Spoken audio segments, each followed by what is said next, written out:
must wait.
Good evening and welcome to As It Is Written. We're broadcasting live from the studios of People TV in Atlanta, Georgia. And on behalf of everyone who assists in the production of As It Is Written, I'd like to thank you for joining us tonight. My name is Tamar Israel and I'll be your host for tonight's program.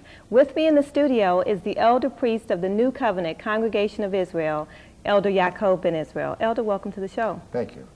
I'd like to invite our audience and thank you for joining us back again for a new season with As It Is Written on People TV. We're very glad that you've tuned in, and we're very glad to be back with you after a brief hiatus of about 3 weeks. So without further ado, I'd like to talk to you about what our lesson will be about tonight. The title of our show is, Are We Living in the End Time? That's a question I'd like you to ponder as we go through scriptures and as we go through graphic evidence that something is amiss in the earth today. Now, when you look at wars and rumors of wars, when you look at weather patterns throughout the earth, when you look at famine, disease, death, and dying, you have to ask yourself, what is going on? Are we living in the end times? And hopefully with the elders' help, we can answer those questions through searching the scripture and proving for ourselves that it is Yahweh that's in control and he's moving things according to what he prophesied thousands of years ago by the prophets. Elder, I'd like to start with the prophecy called the Olivet prophecy by Yeshua, when his disciples asked him several questions and wanted him to tell them, well, when shall these things happen? In other words, what should we be looking for when it's time for you to return? So if you don't mind, I'd like to start with that in the book of Luke, Luke chapter 21, and I'm going to pick this up at verse 1. Verse 5. And as some spoke of the temple, how it was adorned with goodly stones and gifts, he said, As for these things which you behold, the days will come in which there shall not be one stone left upon another, that shall not be thrown down. And they asked him, saying, Master, but when shall these things be? And what will there be when these things shall come to pass? So he talked about the stones of Jerusalem in the temple being thrown down and none left. So when we talk about the end time, we have to look at what Yeshua said and see if these things have happened in history. So can you tell us, first of all, whether or not the stones of Jerusalem were thrown down and what happened with that? Well, when we look at Jerusalem today, they seem to be praying against what they call the Wailing Wall. But the Messiah said was not one stone be left upon another that shall not be thrown down. And when you read the works of Josephus that was in the city of Jerusalem when it was destroyed, you'll find out that General Titus was over up on the hill looking down at the city of Jerusalem. He said, I tore it down to the bedrock. They took the stones from the temple, and they built the fort of Antonia for the Second Legion that was in Rome, you know. So now they want to call it the temple wall, but that prophecy did come to pass with each stone being thrown down, because you have to understand what had happened. Yahweh had told our people what was going to happen to us because of the fact that we didn't do what we were supposed to do. And so he was in the process of kicking us out of the land.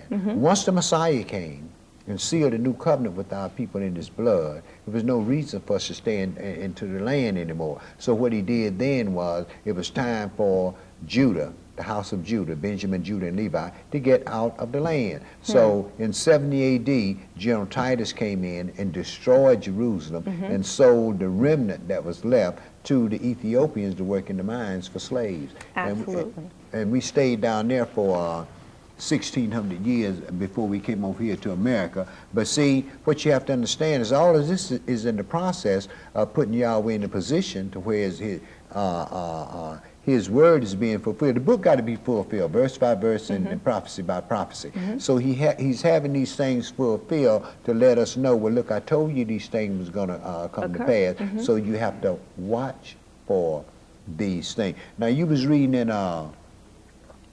in St. Matthew 24, but let me read something else to you. I mean, in John, right? Luke, rather. Well, let me read something to you in St. Matthew 24. This chapter is normally called by most Hebrews the beginning of sorrows.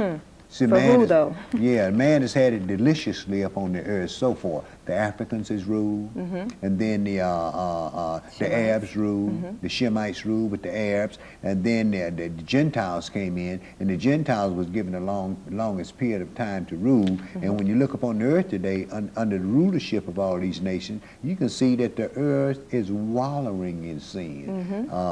Sin is killing the earth simply because of who it is that's ruling the earth. But let me read something to you out of St. Matthew 24 chapter that the Messiah told us to beware of. This is St. Matthew 24 and verse 4. It says, And Yeshua answered and said unto them, Take heed that no man deceive you. For many shall come in my name, saying that I am the Messiah, and shall deceive many. Well, see, that's what Christianity has done. See, that's why they got so many different denominations, because the things they profess, they never could get that lie straight. Right. Okay. Christ-like. Right. Christ-like, but they don't do nothing Christ did. Right. Verse 6 says, And you shall hear wars and rumors of wars. See that you be not troubled. For all these things must come to pass, but the end is not yet. This is what the Crusades and all of the overturnings of the different kingdoms was all after Rome fell, how they was going to divide up in each other and fight against each other and so forth. And then we came up on the scene with the Crusades, and the Crusades spread that garbage they practiced with the Christians did with the sword. Verse 7, And nation shall rise against nation, and kingdom against kingdom, and there shall be famines and pestilences and earthquake in divers places. Well, look all over the earth today. You got more plagues coming up on the earth today than ever in any period of time. But what's happening is this. Yahweh already told us these things are going to happen. And he told us, if you do what I say, 1,000 will fall on your right hand and 10,000 will fall on your left hand, but it won't come near you. Only with your eyes shall you see the reward of the wicked. Well, that verse 7 was alluding to the 7 seals in the book of Revelations. Verse 9, it says, And they shall deliver you up to be afflicted, and shall kill you, and you shall be hated of all nations for my name's sake. And then shall many be offended, and shall betray one another, and shall hate one another. And many false prophets shall arise, and shall deceive many. Well, look at how many churches, look at how many different denominations that we have upon the earth today, yet still, the earth is still in sin. Yahweh is still visiting the earth with his weapons of war. Tornadoes, earthquakes in different places. Do you know we had an earthquake here in Atlanta, and there hasn't been an earthquake up on this mountain here for 100 years. See? We sure did. So this let folks know, and it just didn't happen in one part of Atlanta. It happened on this whole mountaintop up here. And what this is doing, this is showing that prophecies are being fulfilled. What Yahweh is saying is this: it's time for you to let my people go. They were only supposed to be there for 400 years, and they're watching for these signs so they come up on the earth so that they'll know how close they are to their deliverance and how much work they have left to do.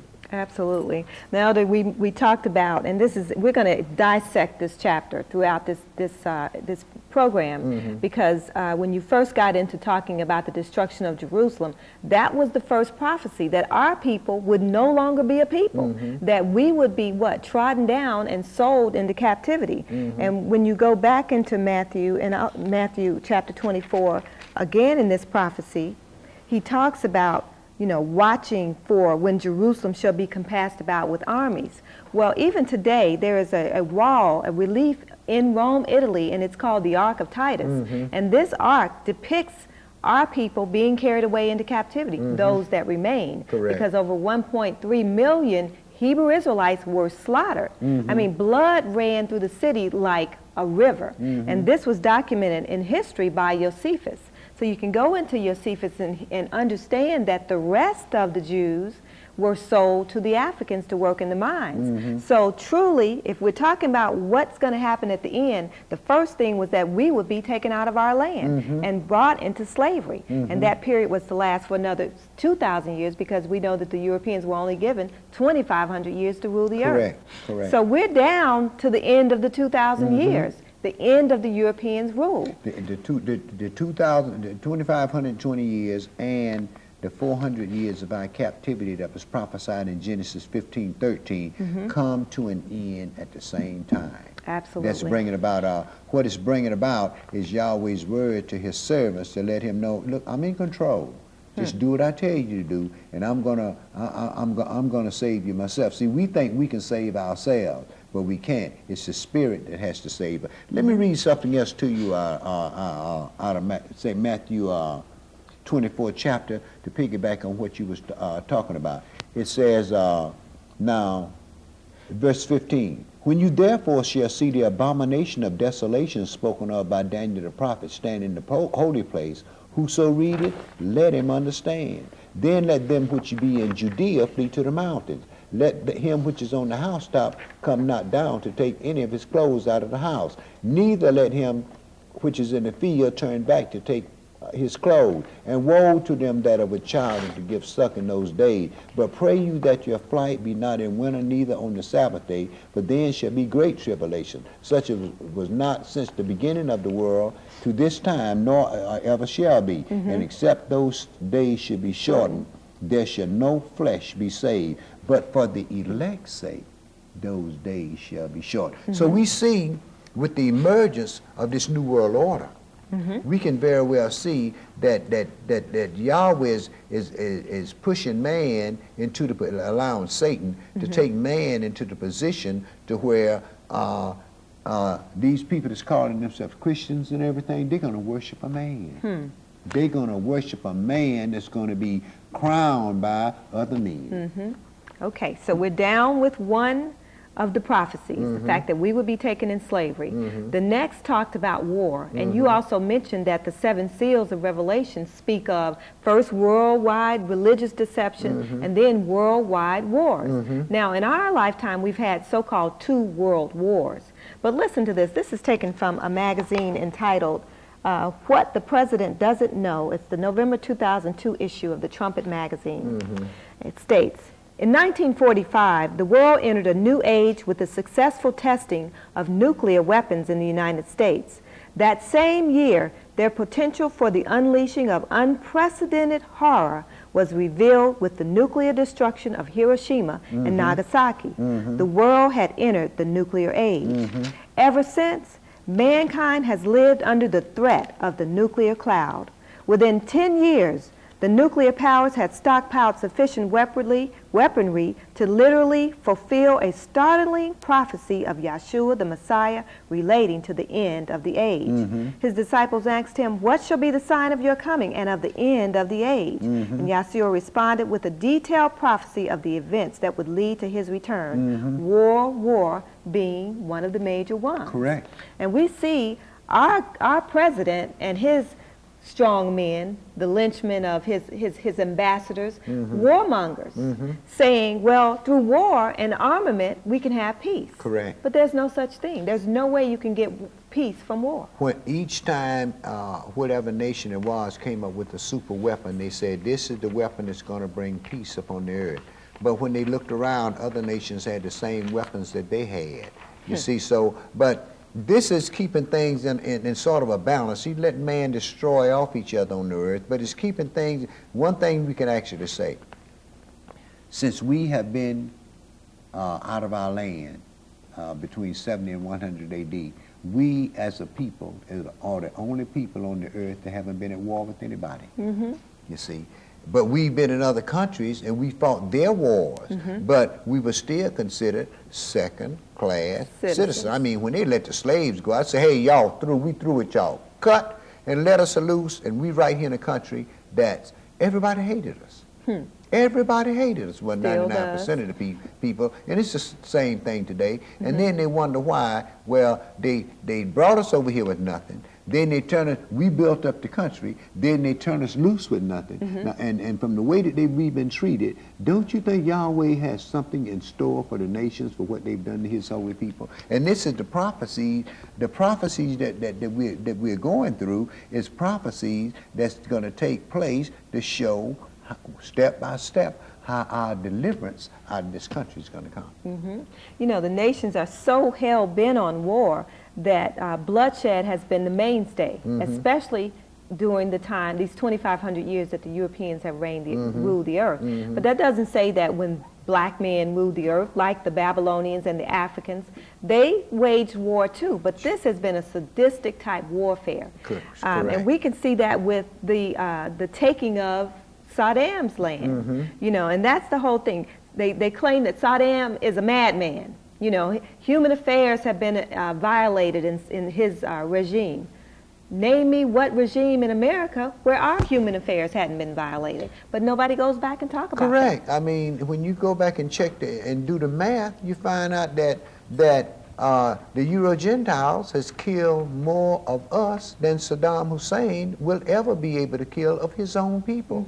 I mean, they talked about the death of over 3 million slaves when they was bringing them in the transatlantic slave trade. They had a movie on last night about that's transatlantic slave trade, how they were just throwing folks overboard. When they got sick, just throwing them overboard. And wasn't no grief, no nothing. You know why? These people over here are the only people on the earth that has, when you go back through history, that has ever considered us as not being human beings. You know, Elder, ever since America unleashed this whole nuclear threat upon the world, now she wants to play RoboCop, and she wants to say, hey, no flesh is going to be saved alive if you don't do what I say, because they have a budget of $386 billion for war equipment. And then it makes you think about, does the scripture say this? Are they truly right now arming for Armageddon? I mean, the scripture says that they would beat their swords into plowshares. Let me read something to you out of the book of. Rather, there's plowshares into swords at first. Let me read something to you about what he told Joel, the prophet, many years ago. This was in the about the 700s BC. I'm going into Joel 3, and I'm going to pick this up at verse 1.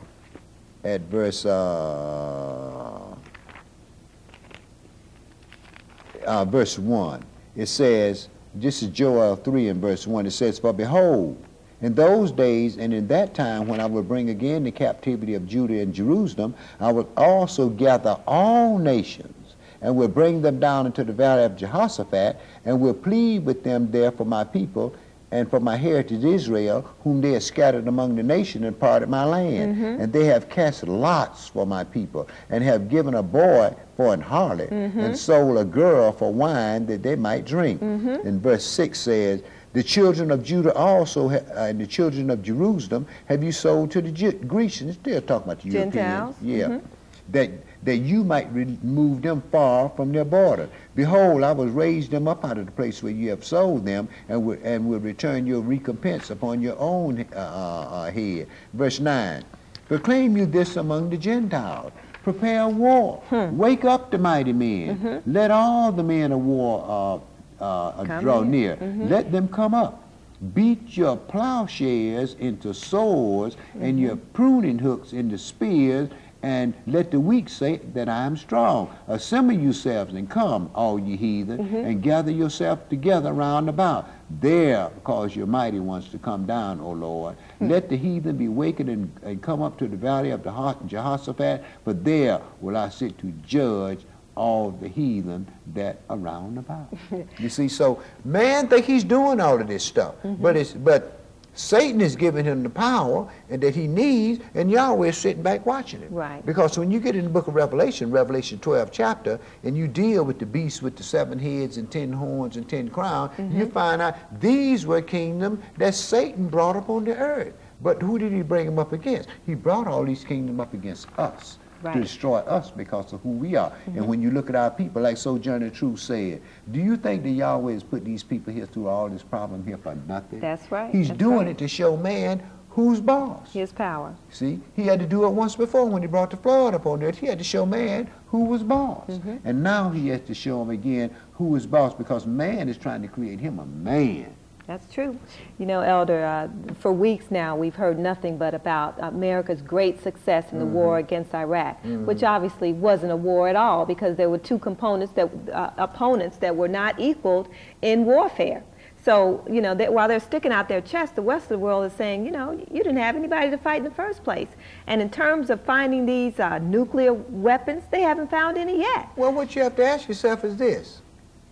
If Saddam Hussein really wanted to fight, wanted to fight him, see? Why didn't he why did he fight? He let the people come into his land and march right into his 600 castle. miles across the desert. And and he didn't do nothing. If he had them, if you had been in my land, I would have used them. Sure. Because as far as I'm concerned, you came into my land illegally, and if I had these weapons of destruction, I would have used them. Just like had America been invaded, they would have used theirs. Well, didn't they do the same thing to us when General Titus invaded Jerusalem? Yes, they did. The Roman Empire was the most powerful kingdom. It was the kingdom, the ruling kingdom upon the earth at that time. And when they came into our land and destroyed us, they didn't think nothing about it. They came in there with all their might and power, and then they built siege machines up to an impregnable place, the Masada. Right. They built a ramp. They go up to the, up there just to destroy our people. Why? They wanted to get all of the witnesses of this garbage they were spreading all over the earth with all them pagan deities they were dealing with. They wanted to get the witnesses out of place. So we got kicked out of the land. We got degraded. We got called, our names got lost and mixed up and renamed, and now here we are now. And the Gentiles weren't satisfied with that. Now they're over there raising hell in Shem's land, fulfilling prophecies, though. Right. But this whole fear of war and nation against nation has touched us here in America for the first time since the bombing of Pearl Harbor, which wasn't even on the mainland at that time. Listen to this. This is coming from an article entitled Arming for Armageddon. It says, "Our world is gripped by fear. Though violence and wars have always stained man's history, fears of such have been exponentially heightened in the aftermath of recent and deadly terrorist attacks of September 11th, the bombing of a nightclub in Bali, the bombing of a Russian government building in Chechnya. In this war on terrorism, no one can really know when or where the terrorists will strike. People in Israel, Sri Lanka have lived day after day never knowing whether a suicide bomber might attack nearby. Same with the U.S. Now that it's reached our borders, our own color-coded system to keep citizens on alert to when terrorist attacks are on the yellow or orange alert. So the world is in a heightened state, and man is fast and furiously building more and more weapons, not knowing that they are going to use these weapons to try and fight against the Messiah when he returns. Of course, because when you get into reading the prophecies in Ezekiel, it talks about the Battle of Armageddon. It told you it's going to take 7 years to bury, to destroy all the weapons of war that the nations are going to bring into Israel. You see, just to destroy us. But see, what they don't know is this: that it's Yahweh of hosts that's mustering the battle. Right. He's bringing them up to fulfill his prophecies that he's written in this book here to show the world that he is God. Let me read something to you out of Isaiah 13 chapter. It says, actually speaking, this is talking about the destruction of America. But let's get on down into the meat of this. It said, this is verse 9, Isaiah 13 and 9. It says, behold, the day of Yahweh come, both cruel with wrath and fierce anger, to lay the land desolate, and he shall destroy the sinners thereof out of it. For the stars of heaven and the constellation thereof shall not give their light. Yahweh controls the light. Right. He controls all of that. See, all of these tornadoes and floods and all of this stuff, and even the Bermuda Triangle they talking about. All of these things here is Yahweh's weapons of war. Right. That's what he uses upon man to try to keep man in check. I try to let man know, you know, I'm the one that gave you your rain, you see. So man said, well, you don't have to give me no rain. I got a sprinkling system over there. You see, I can draw water out of the city, but he failed to understand that it's Yahweh that make the water fall in the reservoirs. That's right. The sun shall be darkened in his going forth, and the moon shall not cause her light to shine. And I will punish the world for their evil, and the wicked for their iniquities. And I will cause the arrogancy of the proud to cease, and I will lay low the haughtiness of the terrible, right? So, you know, it just goes to show you that Yahweh's on the case. See? He keep telling people, don't touch my heritage, Israel. And he keep telling Israel, I said, well, look, this is what I'm going to do before you come, before I send my son to redeem you. You see, but now what you do is you search the prophets. Right. And the prophets got my message to you as to what's going to take place on earth. But see, man think he controls the weather. Man, I see big storm cloud. They were even talking about dropping nuclear bombs in the hurricanes to disperse them. Man going up dropping iodine on the clouds to make it rain. Man truly, Satan has given man so much power, so much technology, that man truly think he's God. And he's in the process of making him a man. That's he right. got that technology. There's no way you could tell me the man ain't going to use it. Ain't no way you going to tell me you got a gun, right? And it's loaded, and you ain't going to shoot it. I hear you, Elder. You know, we pretty much covered this whole war and rumors of wars. We know that's going on right now, which is the opening of the second seal. So what I want to do is go back to this country called Iraq. Okay. People do not understand the history of the ancient land called Iraq. Now, in the scriptures of Genesis, it first called it Babel. Babel. What does that mean? Confusion. That's just what it means, confusion. And when you look at what's going on and why you think they called each empire that came up Babylon. When the Arabs came in, the people from Iraq, they ruled the Babylonian Empire. When the Medes and the Greek, the Russians and the Iranians came in, the Medo-Persian Empire, they ruled the Babylonian Empire. The Greeks with Alexander ruled the Babylonian Empire. The Romans ruled the Babylonian Empire. So it's still a world full of confusion. Right. You see why? Because the ones that were sanctified and sent to teach the nation, these were the ones that Satan allowed the nations to destroy, because they didn't, as long as one of us is alive, They got a problem. they got a problem. Elder, in Genesis chapter 11, verse 1, the scripture says, and the whole earth was of one language and of one speech. And it came to pass, as they journeyed from the east, they found a plain in the land of Shinar, and they dwelt there. And they said one to another, go, let us make brick and burn them thoroughly. and they had brick for stone and slime they had for mortar. And they said, "Go to, let us build us a city and a tower whose top may reach unto heaven, and let us make a name, lest we be scattered upon the face of the whole earth." Now look at this. Now, let me intervene there for just a minute. Now what you do is this: you compare that with the World Space Program. They're mounting themselves up to heaven. That's true. And he told them, though you mount up to heaven, from there I'm going to bring you back down. Though you go into the depths of the sea, I'm going to command Leviathan, he going to bite you. Now listen what happened. It says, "And Yahweh came down to see the city and the tower which the children of men built. And Yahweh said, Behold, the people is one. All the nations on the earth had one language," correct? "And they have all one language. And this they began to do. And now nothing will be restrained from them which they have imagined to do. Go to, let us go down, and there confound their language, that they may not understand one another's speech." So Yahweh scattered them abroad from there upon the face of all the earth, and they left off to build the city. So the tower was never completed because Yahweh scattered the nations. But they took their wicked ways with them, because the reason they wanted to build this tower to reach into heaven is because this African or this Cushite called Nimrod wanted to lead man to fight against Yahweh so that he wouldn't bring a flood upon the earth anymore. Sure. And he isn't the only one that has tried to lead man to fight. All the kings of the earth have led their subjects to fight against the true and living God. And when you look, anytime you see a nation that'll keep man's law and take God's law and throw it on the ground, then you know what that's all about. And that's what all the nations have done, because if they would keep Yahweh's law, Yahweh's law brings peace.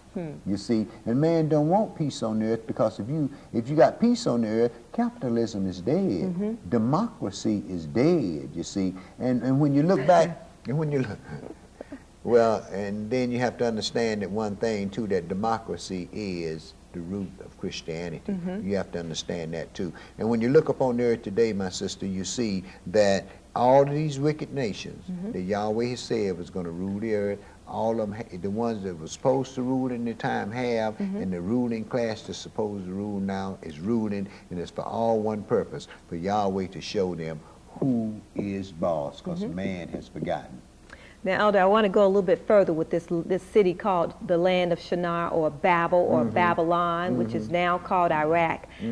We've had a lot of history in that country, and people don't understand that. The Arabs that controlled the land at that time didn't look like the people that's in the land today. Today you have a lot of Medes and Persians that's ruling, looking more Gentilish or Southern Gentilish than you do the true ancient Shemites, who were dark-skinned people. Well, that fulfills the prophecy that Noah gave to his son Japheth, that Japheth was going to dwell in the tents of Shem. That's why when you look in Syria, Jordan, and Iran, Jordan, Saudi Arabia, all them folks Gentiles. That's right. That's right. Now, Elder, Nebuchadnezzar, you know, during the news, during this whole Iraqi invasion, you heard a lot about one of his armies called the Nebuchadnezzar Brigade. People don't even associate that with the biblical scriptures. Well, tell us a little bit about Nebuchadnezzar and his dream, because again, Yahweh is moving through the prophets, and everything he said is coming alive. Nebuchadnezzar had a dream that only Daniel could interpret about an image of a man. And what he saw was, what happened was Nebuchadnezzar had a dream, and he really forgot to dream, and he called for all the soothsayers in the land, and Daniel told him, said, these folks can't interpret the dream for you. He say, this thing here is of the Most High. Now, and what he had saw was a statue. Right. And the statue was strange to him. And I'm going to pick this up in Daniel 31, and Daniel chapter 2 and verse 31. And I think we got a phone call, but let me finish this here.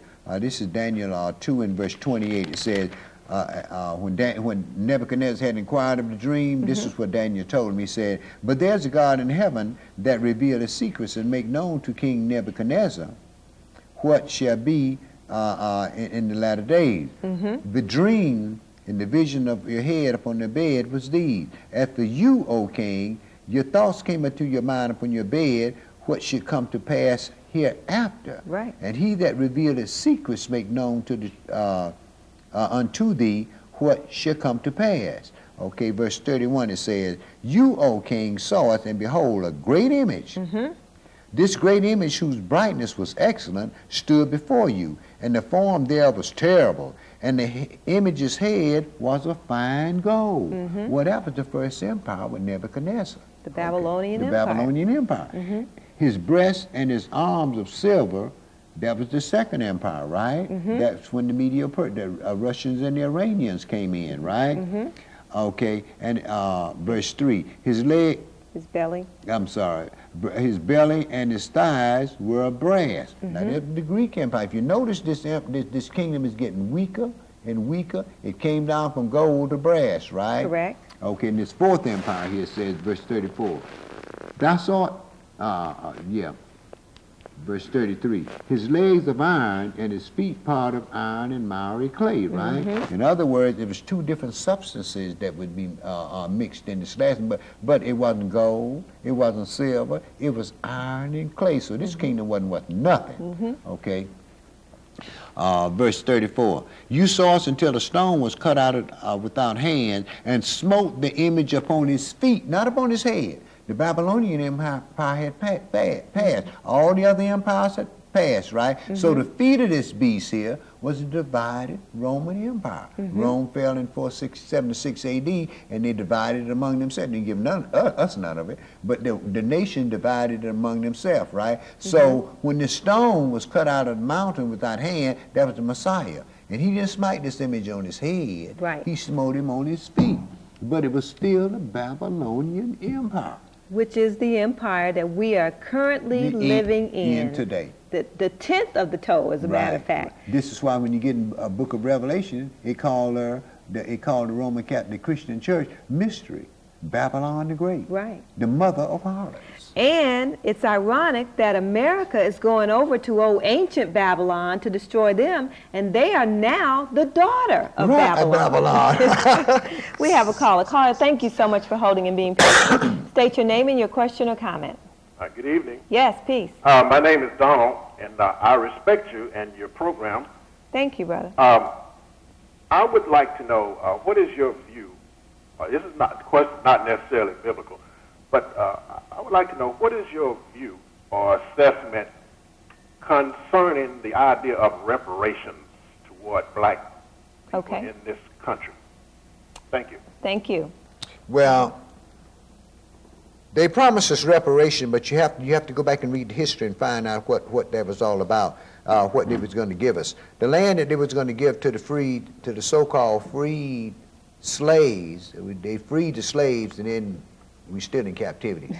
The land that they was going to give the captives was those plantations and so forth that they had confiscated from the South. Right. But the only thing that the Secretary of State at that time hated more than Southern bureaucracy was black folks. So that's the reason why he said, no, we're going to give it back to them. You know, we aren't going to give these people anything. So as far as reparation is concerned, what you might want to do, my brother, you might want to go back and look into the Gary, Indiana experience.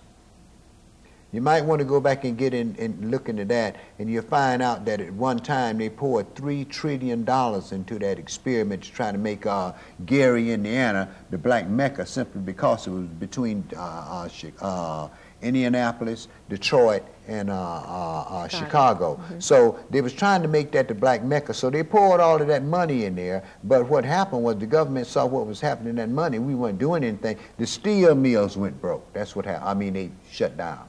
And that closed up that experience. But as far as them paying us reparation is concerned, they don't owe us any reparation. You have to understand that we were put in slavery by our God.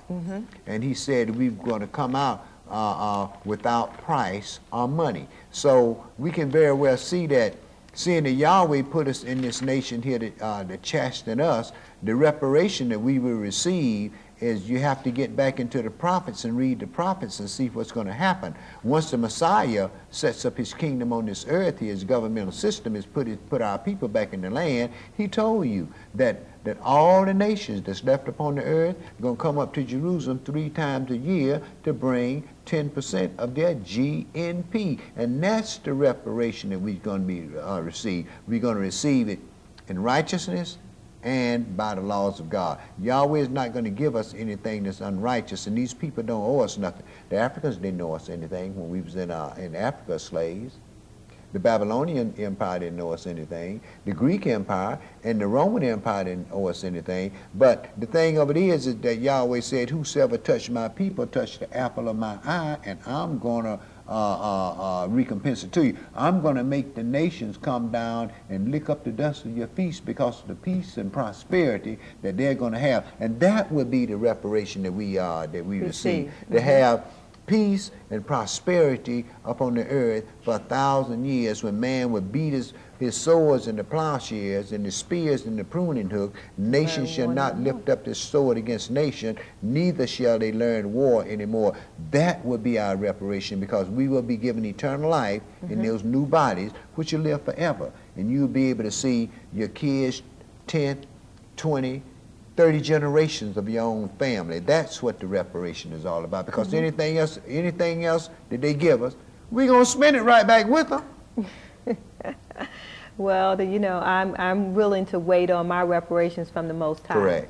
Because Correct. then I know that it will be just reparations. Right. The nations will never recompense us, because, as you said, we are homeborn slaves. We sold ourselves into slavery for not doing what Yahweh said, and only He is going to give us our just due. He said when we returned that we were going to spoil those who spoiled us and rob those who robbed us. Not physically robbing, but taking back all of their wealth when this country is destroyed. And at the end, when all the nations come against us, Yahweh says, I'm going to show you my glory among these heathens. Right. And then you're going to see my power and my might. Once America's invaded by Russia, he said that he's going to open up her storehouses and she's going to be robbed. And it said that the children of Israel and children of Judah are going to come bringing their gold and their silver with them. So the reparation that we will receive will be at the destruction after this country here is destroyed. And besides, if they gave each one of us $1 million apiece, we give whatever denomination we belong to 10% of that, right? And it's going right back to the same pockets that it just gave it to us. Well, I want to get back into this old ancient city called Babylon. One of the things that we did, because again, Nebuchadnezzar was the king that also took our people, the Judites, those of us who are here in America as captives today. We were first taken into the land called Iraq as slaves, and that's when Daniel and Ezekiel, all those brothers were in the Babylonian captivity. Daniel was thrown into a lion's den.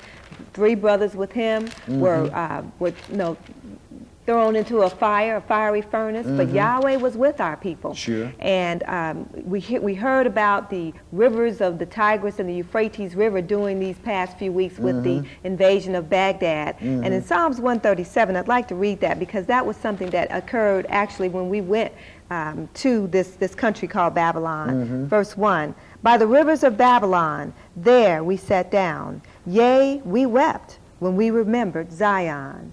We hanged our harps upon the willows in the midst thereof.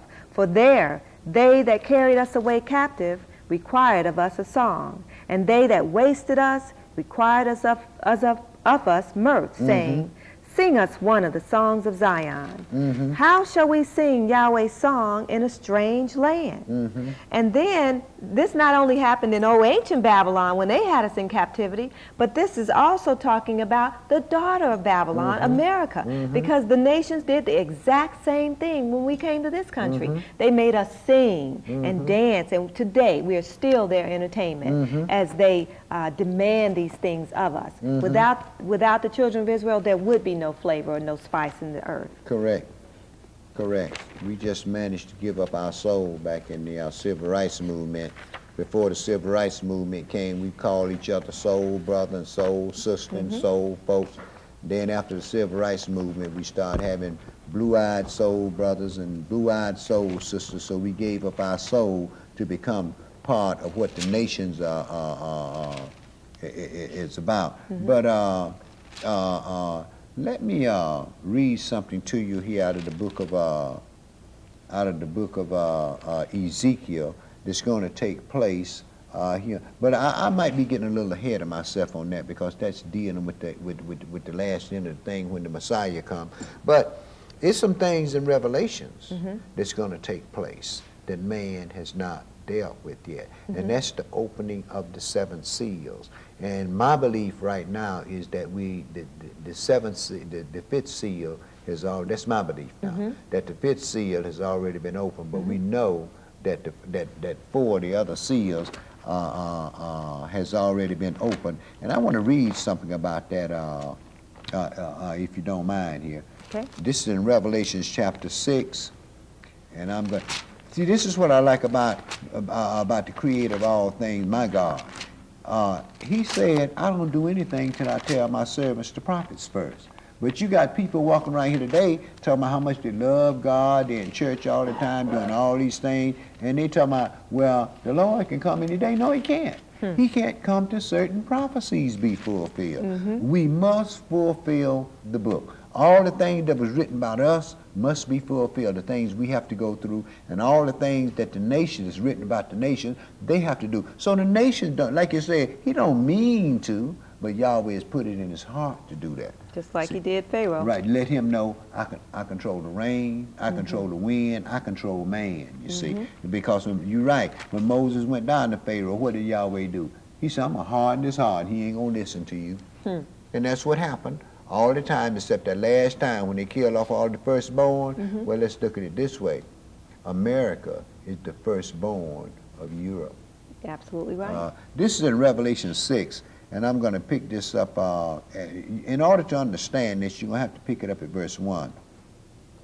It says, I saw when the Lamb had opened one of the seals and heard as if it were the voice of thunder, one of the 4 beasts saying, come and see. And I saw, and behold, a white horse. And he that sat on him had a bow, and the crown was given to him, and he went forth conquering and to conquer. Well, look at what happened between Pope St. Leo and Emperor Constantine when they had that marriage of state and made Christianity legal in the church. Didn't they go forth conquering and to conquer? On with Christian soldiers. Right, marching off to war. Religious deception. With the cross of the son of Zeus going on before. Verse 2.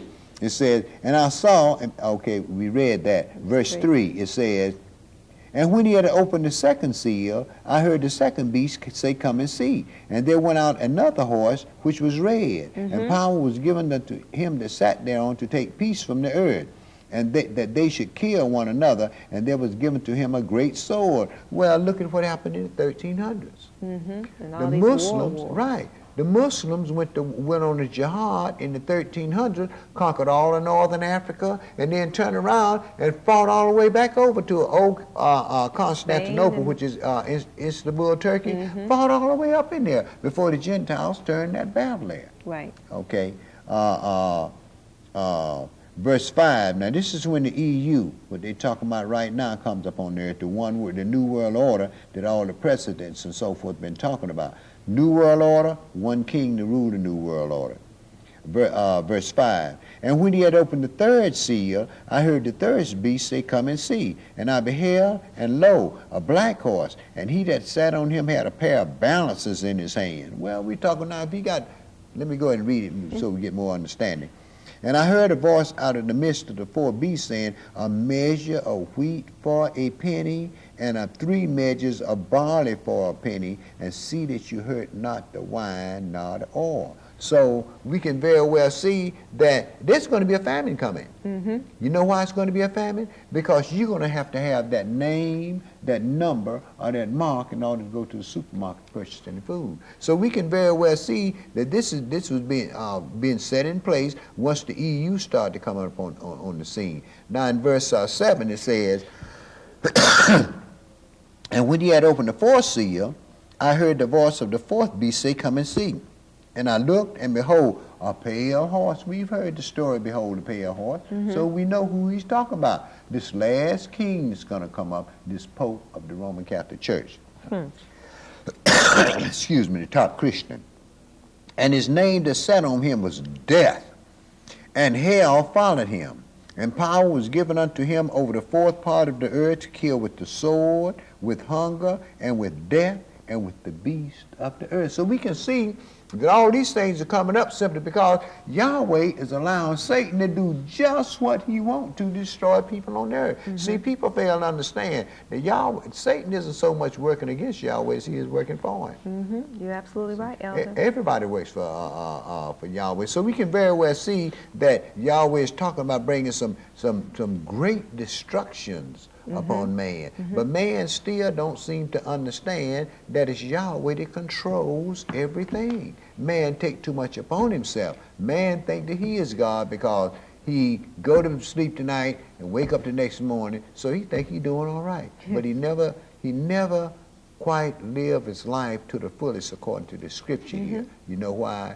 Man really is haters of God, because Yahweh put curbs on man's mind, on what he's supposed to do, what he can and cannot do, and man believe he can do anything. Anytime you get to talk about cloning a human being and making you a man, then you can do anything.